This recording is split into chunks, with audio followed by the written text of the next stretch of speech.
Oi pessoal, eu sou a Luísa Viotti, dubladora da Yennefer na versão brasileira da série The Witcher da Netflix. Como é possível eu ter andado por essa terra por décadas sem encontrar um bruxo? E não consigo me livrar do primeiro que conheço. Hoje eu vim contar pra vocês toda a história dos livros que deram origem a esse universo incrível. O vídeo de hoje é o primeiro de 2 vídeos em que eu vou fazer um resumo bem detalhado da história dos livros. E quando eu digo detalhado, é porque eu li todos mesmo. Assim que eu descobri que eu dublaria a Yennefer, eu entrei no universo e me apaixonei. Eu sempre fui fã de histórias de fantasia. Eu sou Potterhead mesmo, vou assumir. Li todo O Senhor dos Anéis ainda criança várias vezes.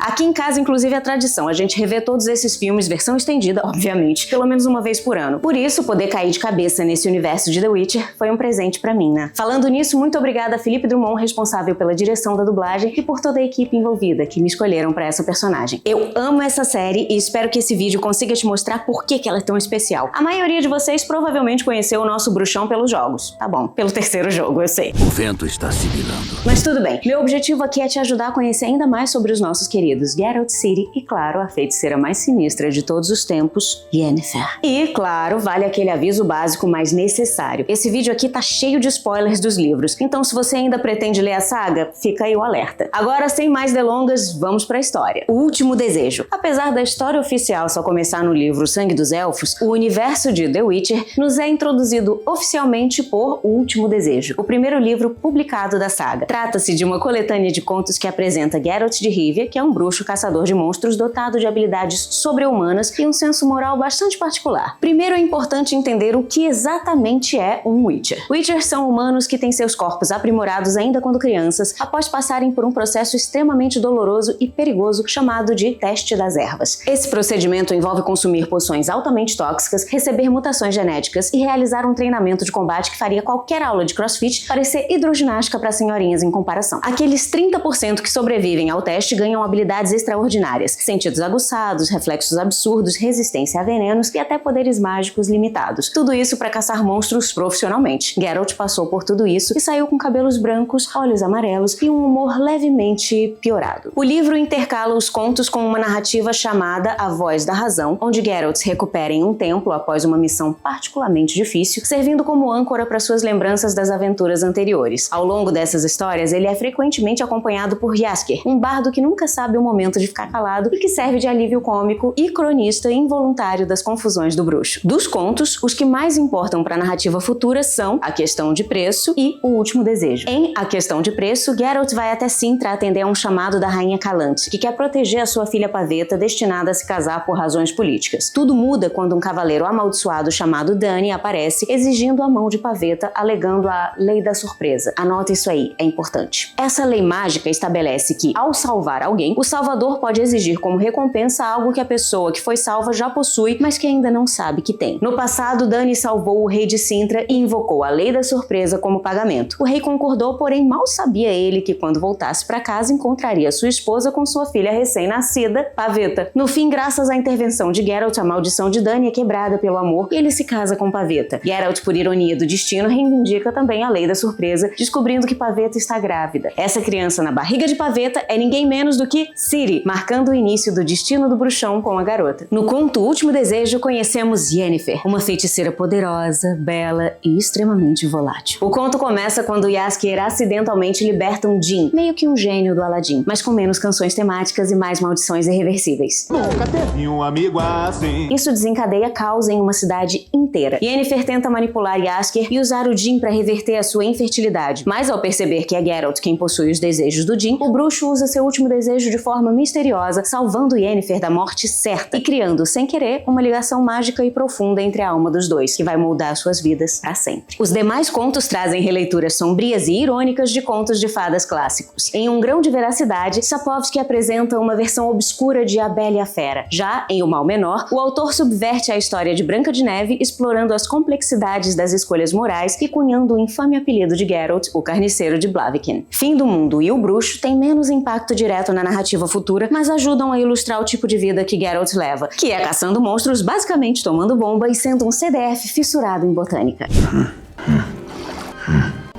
Em suma, o Último Desejo introduz o universo Witcher e mostra Geralt como um caçador de monstros que todo mundo despreza por medo, mas aceita por necessidade, lidando não apenas com criaturas perigosas, mas principalmente com os dilemas morais de um mundo complicado e sombrio que cada vez mais precisa menos dele, exatamente pela eficiência do seu trabalho. Além disso, o Último Desejo estabelece claramente que entre bruxos, feiticeiros, reis e monstros, o verdadeiro desafio talvez seja lidar com o próprio destino.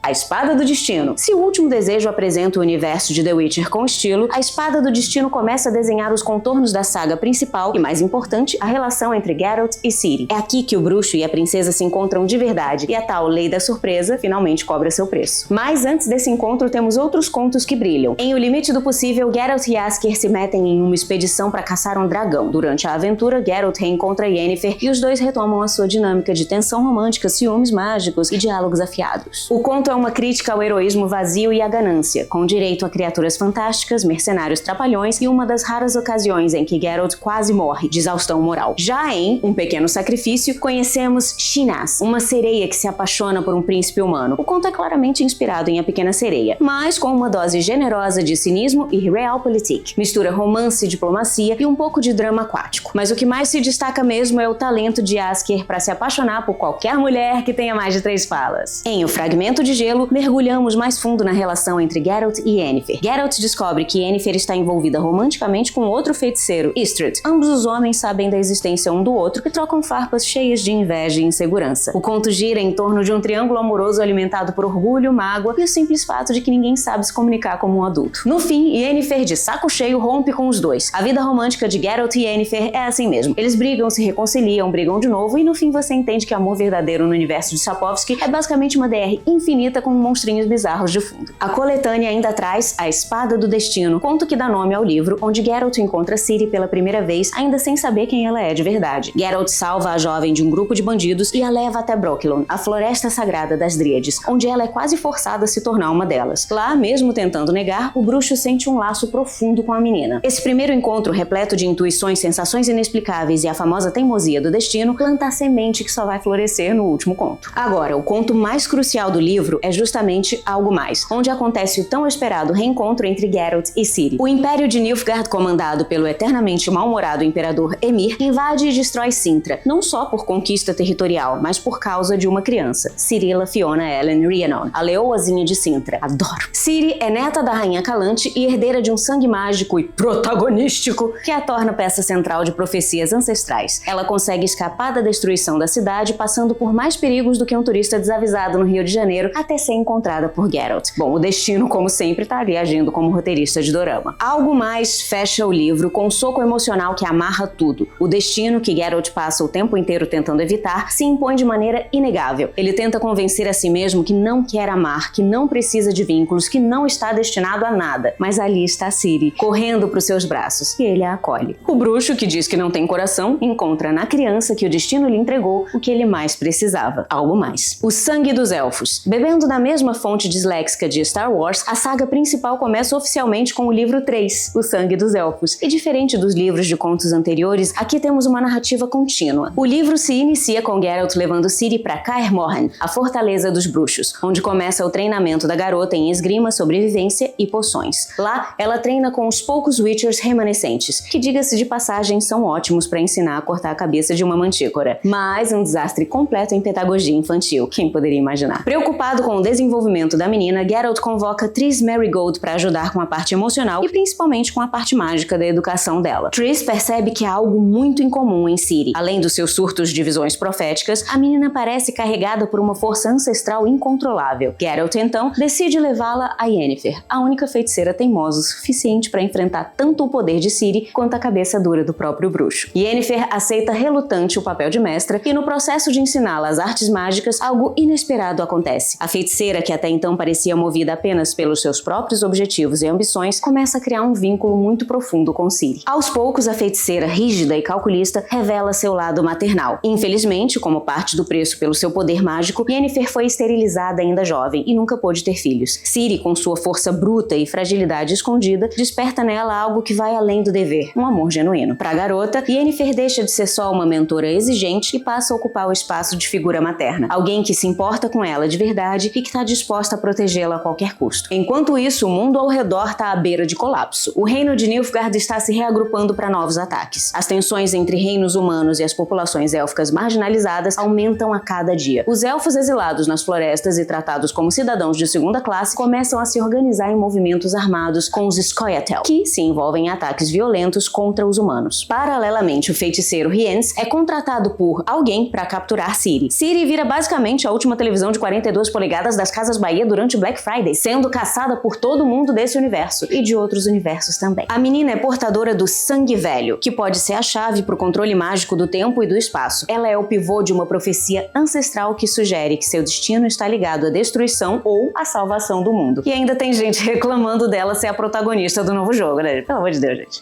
A Ciri é meio que a protagonista dos livros mesmo.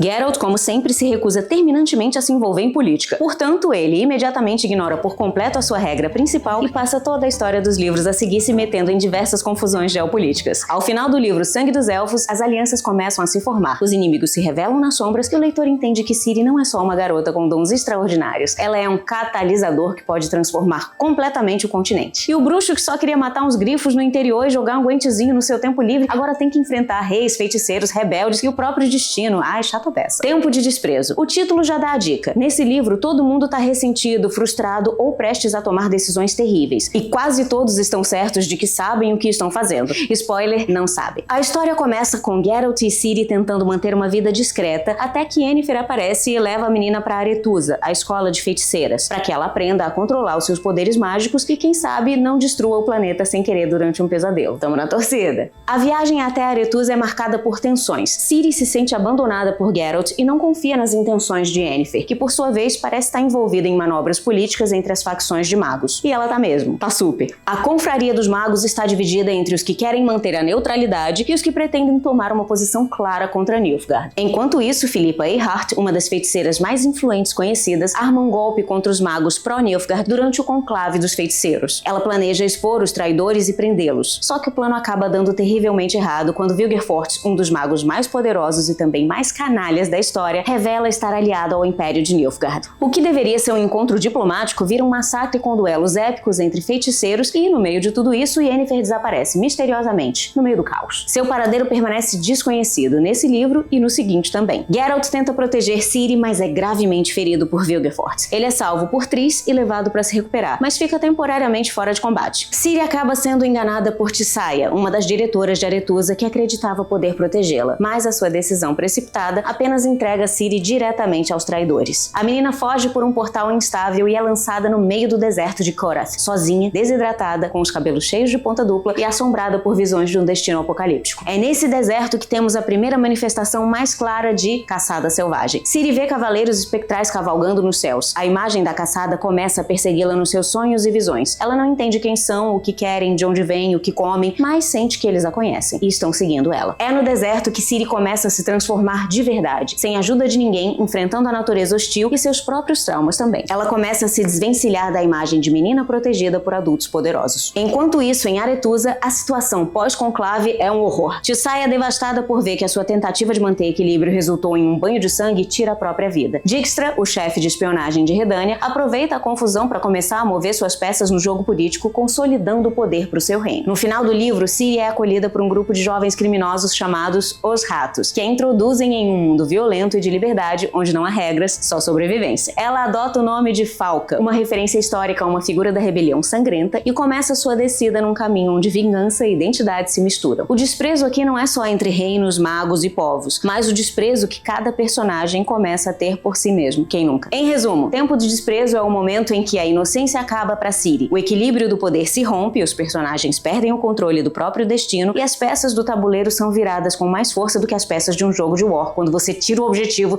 de conquistar 18 territórios com 2 exércitos em cada. Tempo de Desprezo termina com uma única certeza: daqui pra frente é só pra trás, parceiro. E com isso chegamos ao final da primeira parte desse resumo esdrúxulo. Se você não quer perder a segunda, não deixa de usar a sua espada de prata pra seguir o canal e a de aço pra curtir esse vídeo. Na próxima parte vamos entrar na guerra de verdade. E se você achou que tava ruim pro Geralt, pra Ciri e pra Yennefer, vem aqui, meu amigo, você não sabe de nada. Fui. Li todo o Senhor de Sanais. Que sacana de Sanais.